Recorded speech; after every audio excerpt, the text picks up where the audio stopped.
Welcome back, everybody. Welcome back to the Canyon. Welcome back to another It Came From the Workbench installment. Welcome back to yet another instance where I almost fielded a vehicle, where we almost went to rocks, making too few changes. Like, there has to be. X always equals 1, or I guess more accurately, N, the sum that we're looking for, equals 1. Because in this formula, N represents the number of changes you've made to the vehicle. And the number of changes is always 1. It's always 1. It's a cumulative thing. You might notice there's a little volume difference in our boy here, in our good buddy Zabazu, because let me see if I can break it down in the correct order. I had lamented how much I don't like those axial hexes because they have the little ridges on the face to like dig into plastic wheels, but beyond that, they're very thin. They're like just under 5 millimeters thick. So what had happened with this guy, and also leads to more surprise in how well he did, was that I should have gotten these out in advance. The adapters he was running previously, here's one. You can see this little mark right here? That's not actually a bad one. There are some that are much worse. Anyway, there's too many in here to count. Like, here's one that has been done in by an axial hex in the past. This didn't come off of him, but this is the type of thing that can happen. When the SLWs were mounted down, they came in just a hair too far, and they were rubbing all the way around. And I figured this out because I didn't like the noise that the spur gear had been making, so it was my assumption at that time that the spur gear wasn't perfectly centric. So I made an adapter. I didn't make it. I kind of did. I adapted it out of an old belt drive unit, and the holes in the belt drive don't line up perfectly, so I had to drill new holes in it to get the spur gear centric. That is an 88 tooth 48 pitch, MST spur gear, which allowed me to pair it with a 14 tooth, because I was under the impression I had put a 9 tooth pinion gear in it when I had in fact put in an 11 tooth pinion gear, which was 5.09 to 1 for the spur to pinion, running 1488. That is a 6.28. So we've geared down a little bit. I have changed the front springs over to the minis because of this. You see, we've got an issue here. Still contacting. And then I started messing with the suspension. Oh, I mean, let's not bury the lead. So with that,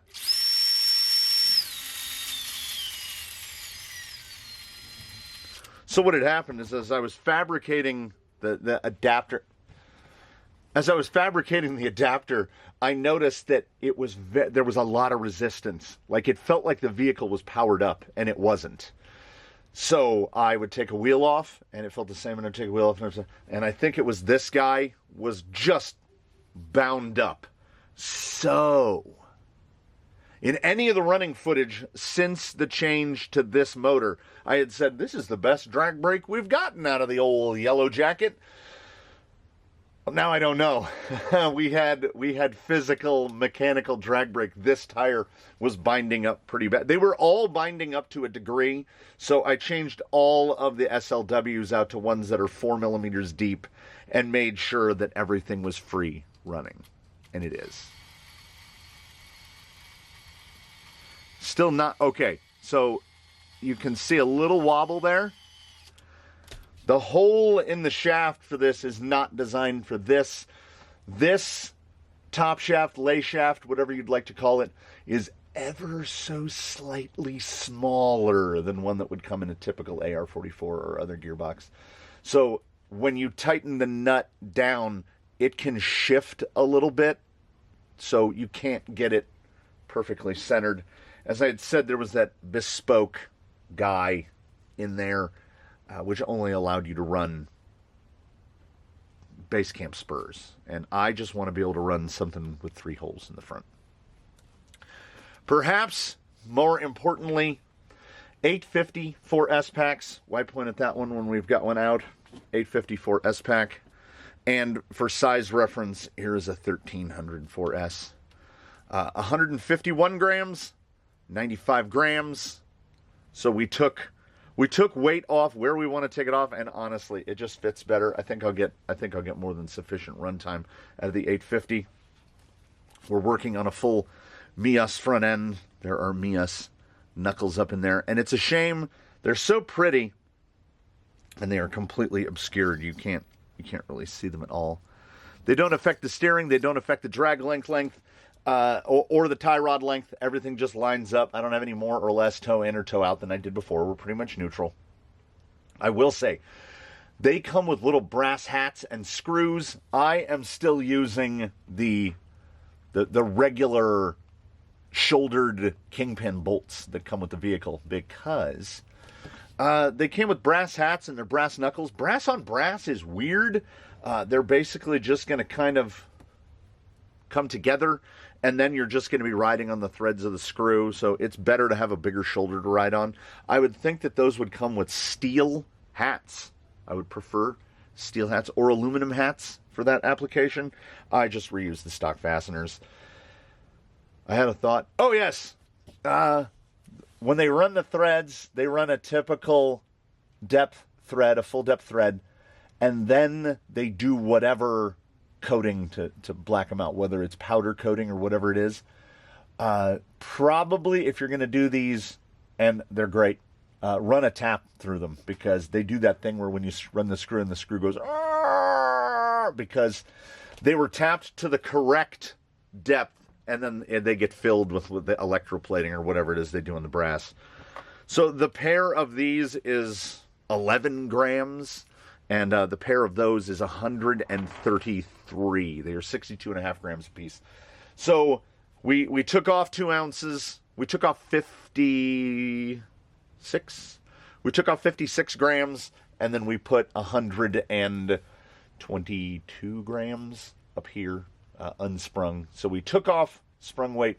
We added unsprung weight. That's a good way to go. It has been on the scales. It has been on the scales more than once this fine morning, because I wanted to show you how small changes can net results. I mean, I don't know if even on paper, if they'll look as big as they are. So what I did is I took him as he sat, I placed his body atop him, and I put him on the scales.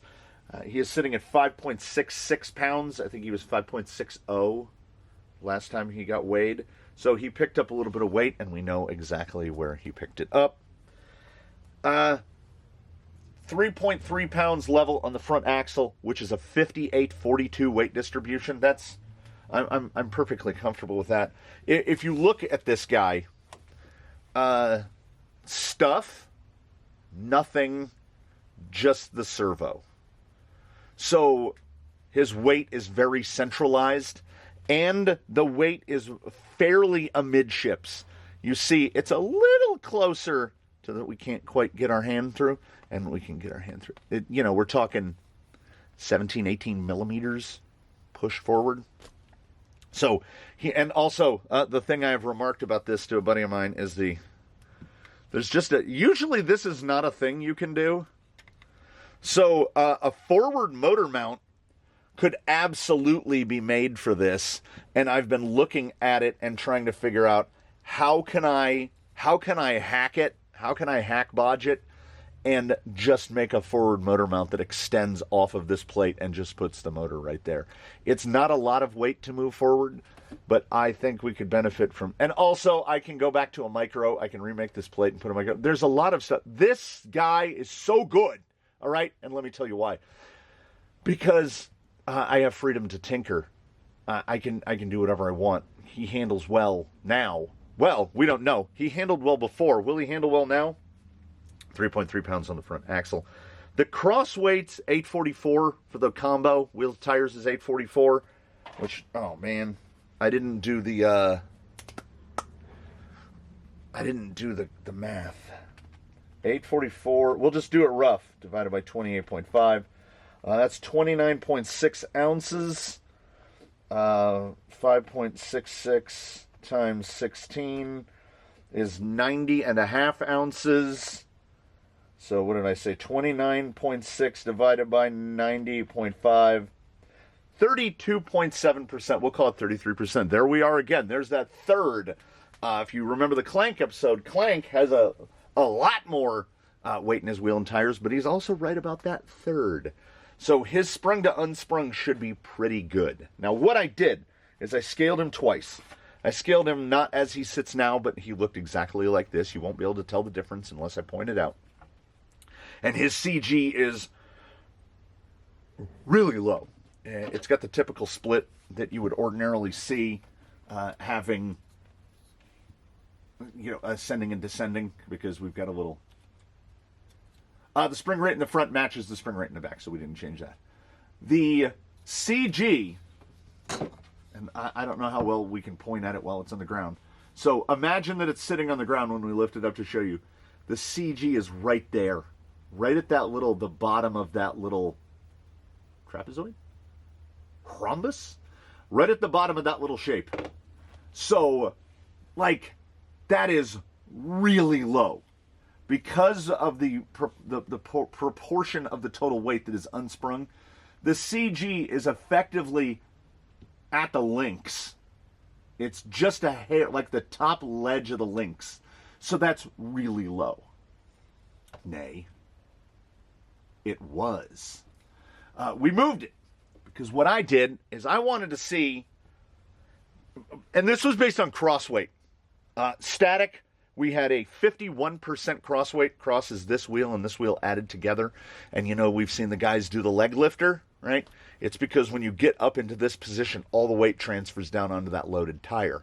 So this tire becomes very heavy. I don't know how we're probably going to be able to fight that drag brake pretty easily. We'll see. So when I saw that he was 51% this way, and then it jumped to 51.8, both front up and rear up, I said, I would like to get it a little tighter, and then it moved the opposite direction of that. So all I did, here's what we did. See this guy right here? For all those scale numbers that you would have just seen, he was in one hole down. He was in that hole. I just moved the link, rear upper links, one hole straight up. Now you can see that there's a little bit more link separation at the front end than there is at the back end. So this is where anti-squat comes in. Okay? Anti-squat moves your moment center. I love to hide the tech stuff in here. You loyalists, you're getting the tech stuff. We raised it one hole. It dropped 0.10 pounds off the front axle, which is not enough to affect anything. What it really changed, and I don't know how I'm going to cross-compare them, was the way the weight is applied to the rear axle, both when the front axle is raised and when the rear axle is raised.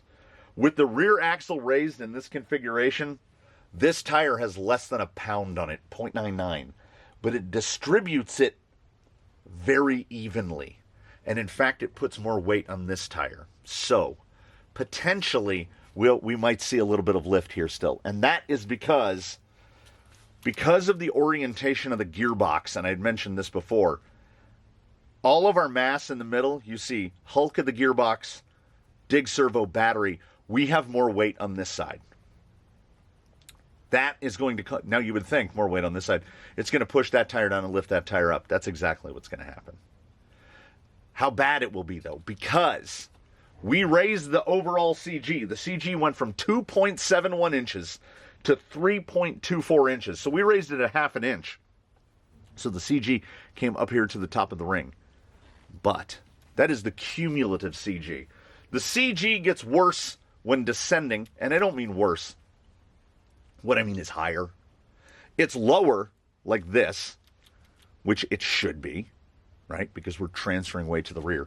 And it jumps up when descending because we have increased the anti-squat value. As this guy is sitting here, I don't think the camera can show it, so we will try to... Okay, that is the rear link. Does that show that it's angled up that it's going up? Because it should. Because what that angle is moving the moment center.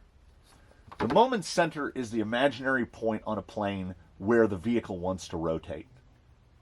So by raising that link, and it's really noticeable when this thing is sitting at ride height, it's like that. So even when he squats like this, that makes it go higher.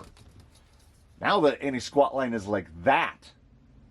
So as he climbs and it compresses, that line is still well up above the vehicle. So the moment center, and we're going to have to move it for this, that imaginary point on the plane for the moment center where the links intersect is like out here. So what that does is the drive from the rear end, instead of trying to whip the front end up, basically tries to push the front end down because it's moving everything forward. So on paper, it just looks like when rear raised, it looks like the CG moves up significantly. But I think that the low, most folks would run it off the scales. They would get that low number and they would go, that's the stuff, because lower numbers are always better. But you have to remember, we both go up hills and down hills, and we travel across flat ground, and we have to side hill. And this is all going to play into all of those situations. So it's all compromise. Everything is compromise. And I am from the school of Swiss Army knives, where I would prefer a suspension setup that isn't absolutely perfect at one thing. I could set this up just to ascend. We could build it for just forward drive. This goes back to the days of working on a pit crew on a race car where there were two setups for the night. You had the setup for qualifying and you had the setup for the race. Because setting a vehicle up, well, this is an analogy, it's metaphorical, it works. Setting a vehicle up to go as fast as possible for one lap is very, very different from setting a vehicle up to go as fast as possible for 20, 30, 40 minutes. These are objective truths. So setting a vehicle up for maximum forward drive, you've heard me talk about the imaginary ball of total available grip, where the little sliders move out one way or the other. I would rather have something more evenly balanced, and I think the way it was before would have been trended way more towards forward drive, like just pure grip, until you would get to a point where it would just cut away. I want something predictable. I want that tip angle to come on very slowly. We've still got probably a surplus of flex. Even on 90s, we're 5.5 inches. I would prefer probably around there. And I can mess with shock positions to get there. This is how tuning works. You undo the good that you have done in the hopes of doing more gooder in another aspect. It is always give and get. I have never experienced a wholesale net positive that wasn't the direct result of something before being very wrong. Like something in the setup was bad. Our good buddy, the Ascent, is really is an indicator of that. I have had changes that I've made to that vehicle that have been net positives in every direction because I had to undo things that had been done. This guy is not that case. He was pretty good before. I think he'll be better now. The crossweight got worse, as I hope the numbers would have shown. The crossweight got worse with this change. It descending and driving level are about the same, but we got 50% on ascent, so front up, we have perfect cross. If that middle cross number was big, the one for this position, that means that we're going to throw more weight and we're going to try to lift. I'm trying to minimize that lift through suspension, and we didn't make shock changes or anything like that. It was just one link hole raised, and fingers crossed, I want to see how it does. The battery is small enough that certainly if we don't flip the motor, see, now I'm thinking. If we motor plated this and flipped the motor to the front, I'm almost positive that battery would fit right there. Can put the receiver wherever, move the motor forward and put the battery right there in the middle. I think battery amidships would help some of our, like the .99 on this tire. I would like to see a little more evenness in the rear. The front looks really good, weight transfer. But I'm not used to so much mass just in one, like you can see, it's just one big block of stuff. And we're going to tune, but we've made a sufficient number of changes to wheel it. So we'll wheel it a little, and then we'll see what it looks like. And if we're doing something, I'll move some stuff around. I might take tools with me. I don't know. I'm going to keep it a secret, even from myself. The drive back, as usual, short but eventful. I'm hoping I can consolidate all the thoughts. The quietness. I don't know how well it's illustrated, but he's so whisper quiet now compared to how he was before. Suspension compliance looks outstanding. He's tracking pretty straight. I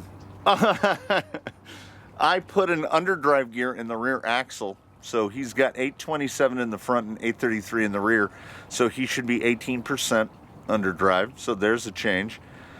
So we changed underdrive, unsprung weight in the front, sprung weight in the middle, underdrive overall. Yeah, I think this is an appropriate number of changes. It's super overcast because apparently, as I was wheeling back, I was thinking, man, it looks positively inclement outside. Oh yeah, buddy, yeah, buddy. It looks positively inclement outside, and we have a 50% chance of rain for 1 hour this evening, which is frankly, I just think the weather people getting overly full of themselves. Oh, you can do this. Come on. You see it? You see it? We'll see it, right? It is just, he just doesn't have quite enough. Oh yeah, but I got that so wonky.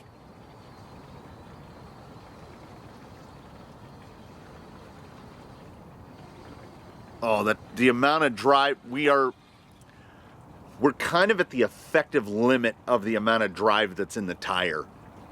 And I have said since the first time he came out here, watch how little. Okay, when I roll and then I give it a little throttle, the rear end raises like 3, maybe 4 millimeters. That's what I'm looking for. Drag brake check. About the same, maybe a little better? That doesn't make any sense. Try to get it. I want to push it really wide here and see if he can save it back. How's that crossweight look? Okay. Driver rear is completely unloaded. Yeah, it's at the tip point right there.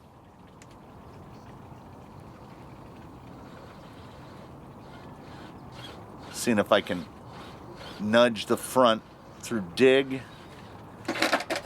Too much. But overall, I think we've moved in the right direction. Do I think the suspension is too compliant? No.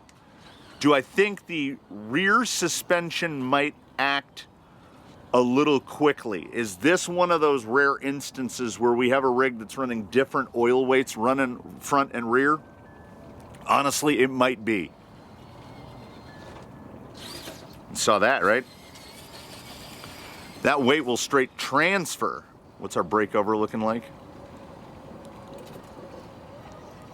The positionability of these, the hunk, I can't make a phrase like I've been sleeping on the hunk. I like the look of the hunk. We just couldn't find a vehicle that they liked.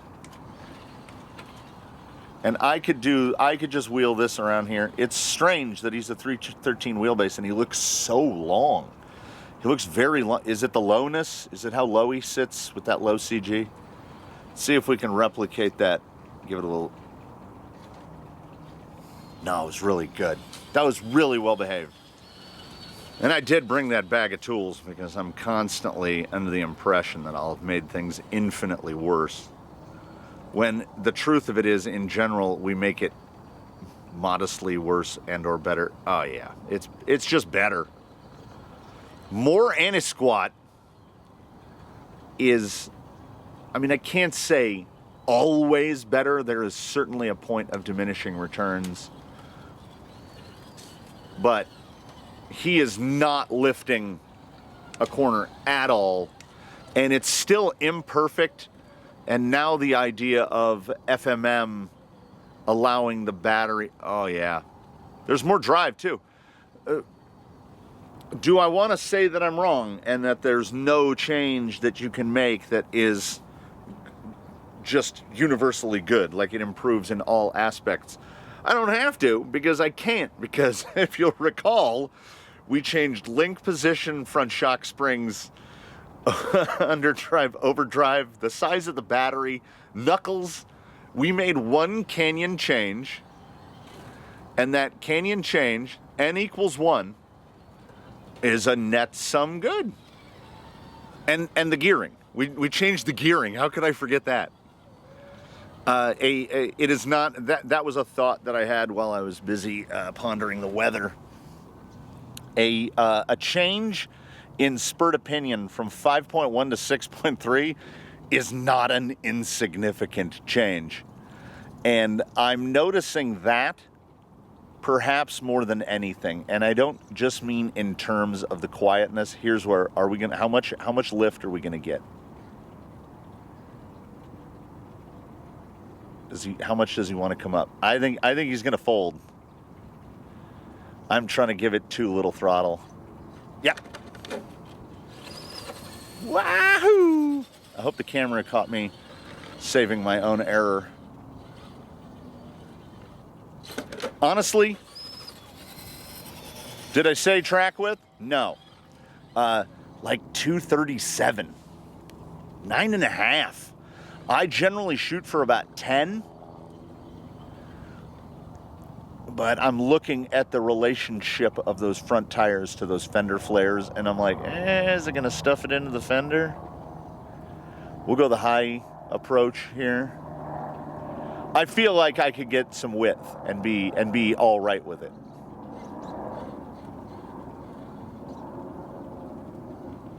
Yeah, his... Oh!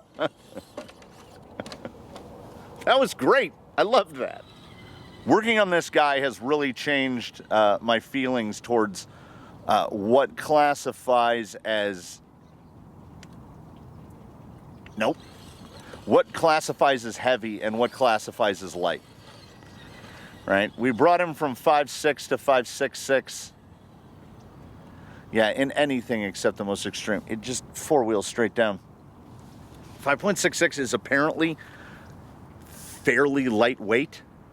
I thought that everything we had here was heavy because I'm in that 6-pound range. And then I've been unboxing RTRs, and it's not uncommon to see an RTR that's 6 pounds, 6.5 pounds. So I'm not saying that we're going to go down an alley in pursuit of, like, how light can we build this thing? But in the absolute pursuit of unsprung to sprung ratio, it is a lot easier to work that ratio if the vehicle starts off lighter.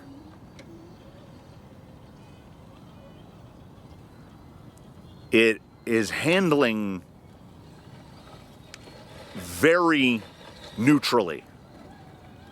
I don't feel any, like, it doesn't want to lift one tire. It doesn't want to go light at one end relative to the other. Little Lexan noises there.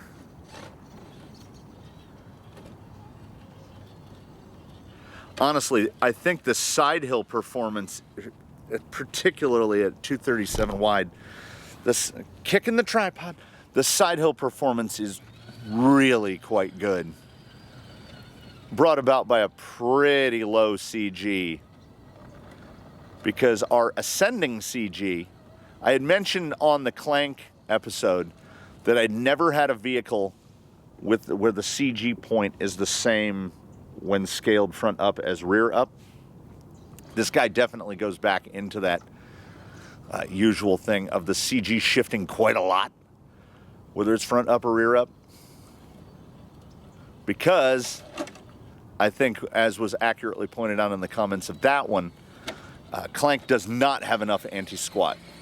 And I think before this guy's rear link went up, I don't think he had enough either. Definitely does now. Just so neutral. And it doesn't really care how off camber stuff is. There's honestly, there's more forward drive than I thought there was going to be. I think he needs no more added weight in terms of brass bits here and there. I think he's really good. Even the wheel tire combo weight, I don't think needs to be messed with. He doesn't need any more added weight. I just think that even at the 95 grams, I think we can definitely benefit from relocating the battery. So we might have to carve up some aluminum and see if I can use the existing motor plate mounting holes and gear cover mounting holes. Can I pull that down?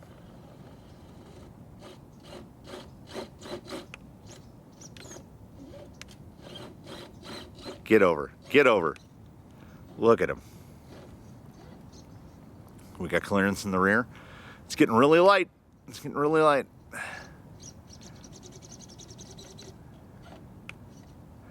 I don't think I was correct. Yeah, the arrow's pointing right at it. That rock was an undoing. So I have no idea how well he's doing objectively. Subjectively, it feels outstanding. Not the right approach here.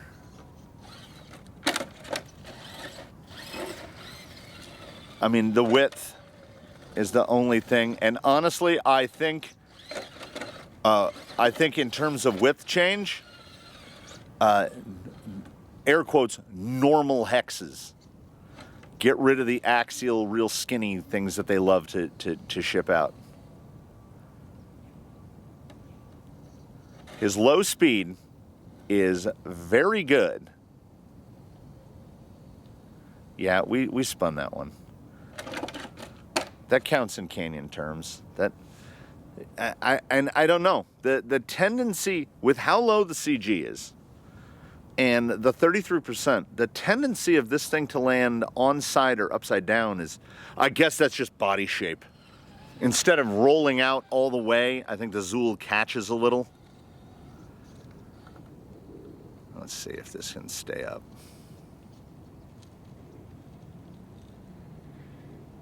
I'm also surprised by how well the yellow jacket, the little tiny yellow jacket is doing. We hadn't found a place that it would work. And it's doing great here. Okay, now do we have enough drive? Yeah. The drive is super neutral.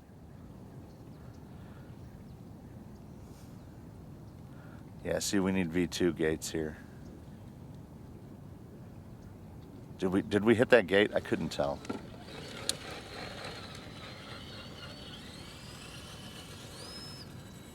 His top speed is just perfect now. It really feels like making one change was the correct number of changes to make. Stays inside, pulls back over, great. Still, this guy has really turned me around on the AR-45. I had talked in the past about how much I don't like the AR-45. I'm still not crazy about the AR-45 portal, but Clank running the mullet with the AR-45 rear is kind of turning me around on the AR-45 portal.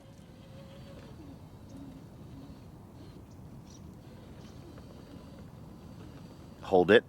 Hold it. Oh, man. Ordinarily, when you get pushed out that far left, it's not happening. That's not a thing that's going to happen. Yeah, but that... Am I getting some energy return from the inserts? I don't know. Because, I mean, the drive here looks ridiculous. This is that anti-squat.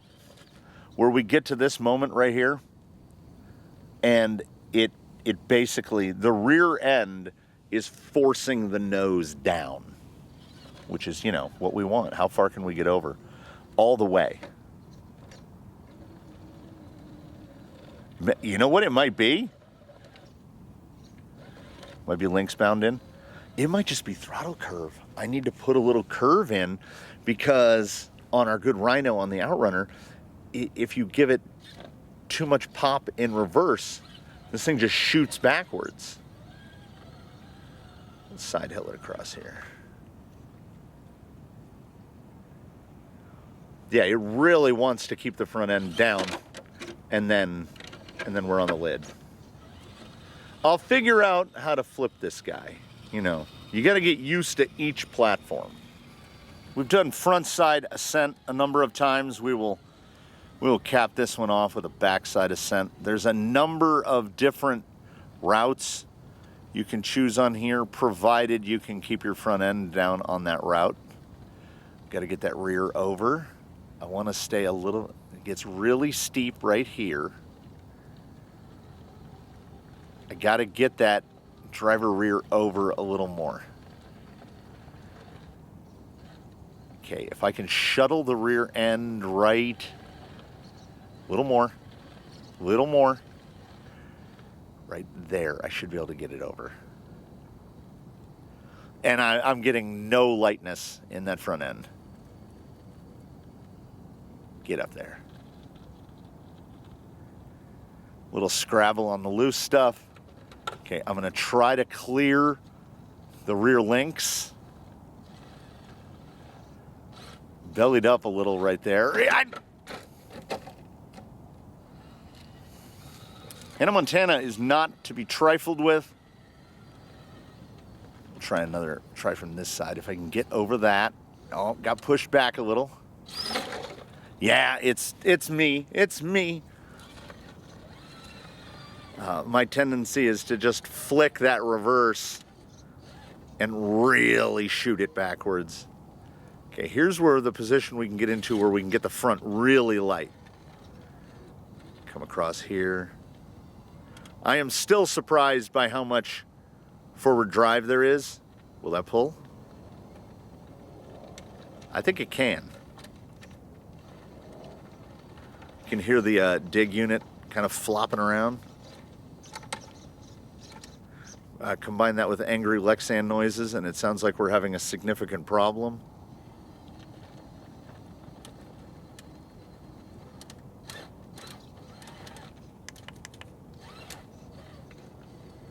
Yeah, I think the dig...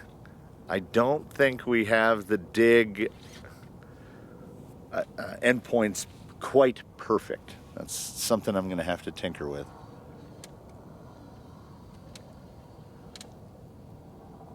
Because those little sections there, it's a little too much fallback there.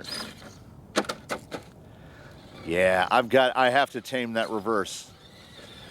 I rely on electronic aids in a lot of these instances, like a Fusion. You just put it on like 50% reverse, and even if you punch it like that to give yourself to catch, it's not gonna fall away. Okay, that's too steep. That it pops the nose end around. So we'll try the shuttle here one more time. It's getting really dusty over there. Really dusty.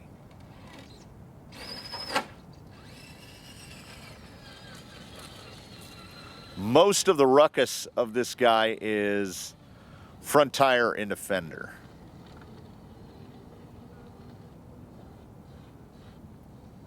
Okay, I don't know if we've got enough.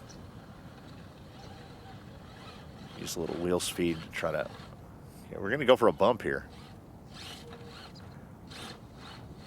Right there, okay. But I need to stay...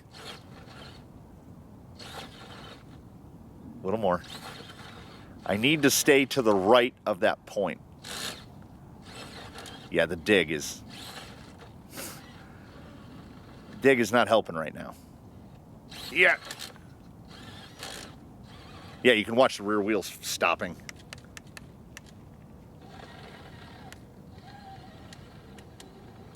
Yeah, all that popping right there. Yeah, we're semi in dig. I've got the endpoint set to fine. So I don't think. Yeah, it's just gravity is allowing dig to fall into engagement. Nope.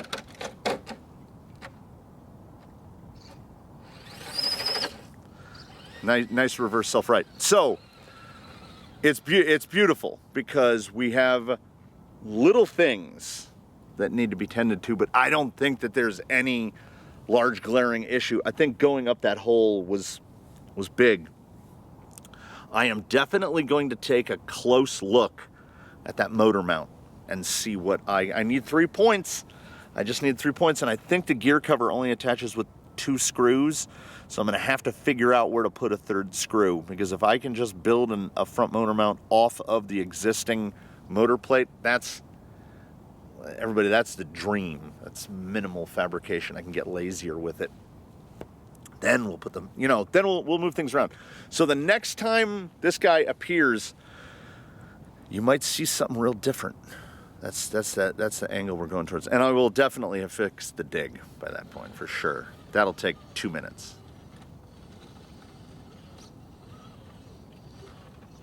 Oh, go. See? How good is he? He's real good.